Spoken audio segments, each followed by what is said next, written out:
au Liban. C'est l'une des questions qui va aussi se poser dans ce dossier.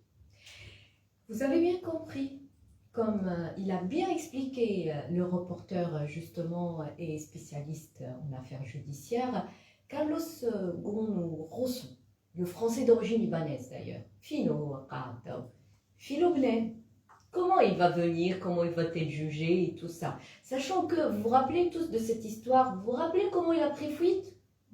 Il était là. Dans une caisse. Nawel, justement. C'était une caisse dans un conteneur, d'ailleurs du Japon, je sais, voilà. Et qu'ils l'ont trouvé et tous ils se sont demandé comment il est arrivé sain et sauf, parce que tellement il était enfermé et tout, évidemment.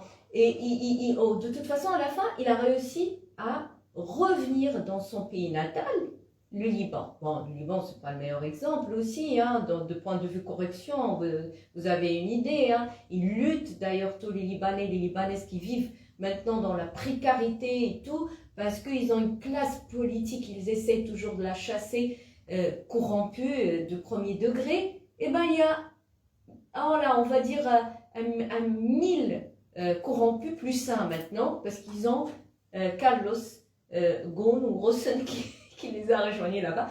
C'est une affaire à suivre, sachant qu'il ne faut pas nier les enjeux politiques, comme je vous ai dit, parce que Rachida Dati, c'est une candidate redoutable, hein, en course municipale, comme ils l'ont bien dit, la conquête de Paris, c'est elle-même qu'elle a dit dans sa bouche, qui rêvait toujours, Nawel, de Paris, la mairie de Paris, hein, et on sait d'ailleurs la guerre entre les deux femmes, Anne Hidalgo et Rachida Dati. Et entre les deux, si on fait une trajectoire, une ligne droite, on trouvera Valérie Pécresse.